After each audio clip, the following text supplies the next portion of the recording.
Nous allons à présent étendre les résultats de régularité elliptique obtenus pour le Laplacien dans une boule au cas d'un domaine borné régulier oméga quelconque et d'un opérateur uniformément elliptique quelconque dont les coefficients ont la régularité eulérienne. Et dans un premier temps, nous allons démontrer ce qui s'appelle une estimation a priori. C'est-à-dire qu'on va supposer qu'on a déjà une solution de classe C2 alpha de l'équation moins LU égale à F avec U égale à 0 au bord. Et on va en déduire que dans ce cas-là, nécessairement, la norme C2 alpha de U est contrôlée par une constante fois la norme C alpha de F, où la constante ne va dépendre que de la dimension, l'exposant alpha, le domaine choisi au travers de sa géométrie et les paramètres de l'opérateur elliptique, constante d'ellipticité et norme C alpha des coefficients. Alors, pour démontrer ce résultat, la première chose qu'on peut remarquer, c'est qu'à l'aide du principe de comparaison et de la fonction de torsion, comme on l'a fait maintes fois, on peut facilement démontrer que la norme L infini de U est contrôlée par une constante fois la norme de F dans L infini, qui elle-même est contrôlée par la norme C alpha de F. Et puis, on sait aussi qu'on peut interpoler la norme C2 de U entre la norme L infini et la semi-norme des dérivées secondes 0 alpha. Donc tout ça fait que finalement, la seule chose qu'il nous faille vraiment contrôler, c'est la semi-norme des 2U 0 alpha. Et pour ce faire, on va faire comme précédemment, c'est-à-dire faire des estimations en des points intérieurs, puis en des points au bord. Et une fois qu'on aura ces estimations locales, on pourra utiliser un recouvrement du compact oméga bar par des boules et obtenir l'estimation globale désirée. Bien. Alors, voici notre domaine oméga. On va se donner un point à l'intérieur de ce domaine qu'on peut toujours supposer être l'origine si on le souhaite, puisque le problème est invariant par translation. Et puis une boule de rayon 2R qui va être fortement incluse dans oméga si R est choisi suffisamment petit. Okay. L'autre chose qu'on va remarquer, c'est que la matrice AIJ calculée au point 0 des coefficients de L est un produit scalaire. Donc, quitte à bien choisir notre base de l'espace euclidien, on peut supposer que c'est la matrice identité. Et alors, on va pouvoir réécrire l'opérateur LU comme AIJ de x moins AIJ de 0 fois DIJU plus BIDIU plus CU, et donc plus ce que j'ai introduit qui est rien d'autre que le Laplacien de U. Et donc finalement, si on fait ça, on obtient que U est solution de l'équation moins Laplacien de U est égal à F plus un reste qui sont donc qui va être traité de manière perturbative. Alors, regardons par exemple ce premier terme dont il nous faut estimer la norme C alpha.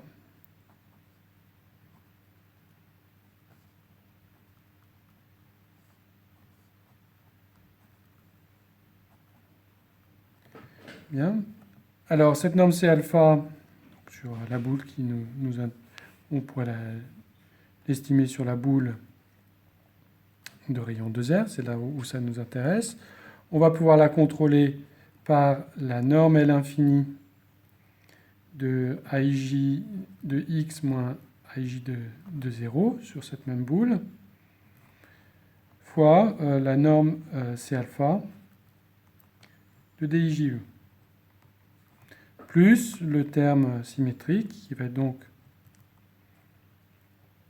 la norme C alpha de la différence des AIJ au point x et au point x0, fois la norme C2 de DIJU. Alors maintenant, on peut remarquez que la fonction AIJ est de classe C alpha, donc en fait elle est continue, et quitte à choisir le rayon R suffisamment petit, on pourra toujours s'arranger pour que ce premier terme soit plus petit qu'un epsilon qu'on s'est fixé, fois donc la norme C2 alpha de U dans oméga tout entier, par exemple.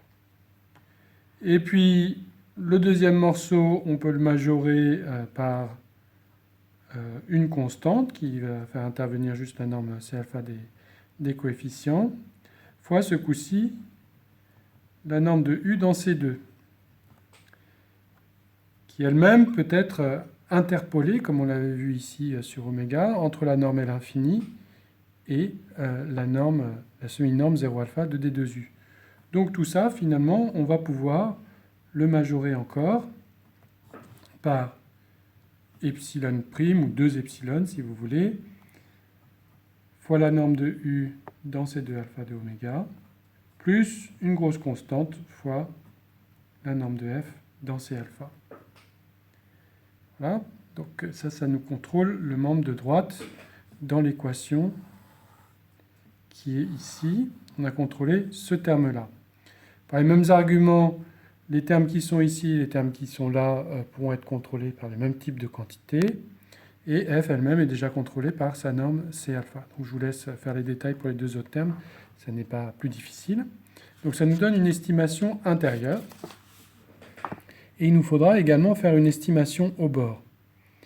Donc comment on va faire ça? On se fixera un point x0 sur le bord. On peut supposer que c'est l'origine éventuellement si on le souhaite. Et puis donc on va pouvoir, à l'aide d'un difféomorphisme, se ramener au cas d'un bord plan et d'une demi-boule. Donc, quand on va appliquer ce changement de variable, on l'avait déjà vu lorsqu'on avait introduit les opérateurs elliptiques, l'opérateur L va être transporté en un opérateur L' qui reste uniformément elliptique avec les mêmes constantes d'ellipticité et des coefficients qui vont être toujours eulériens si le changement de variable est supposé lisse.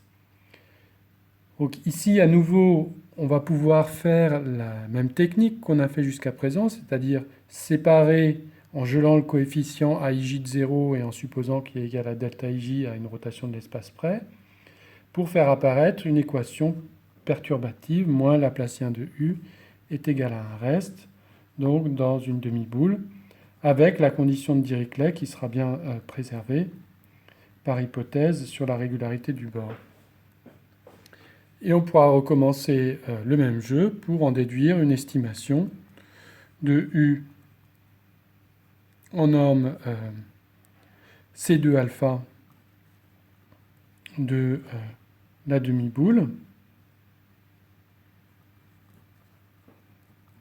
par les estimations qu'on avait déjà vues, par une constante fois la norme de F dans C alpha de oméga, plus un epsilon fois la norme de U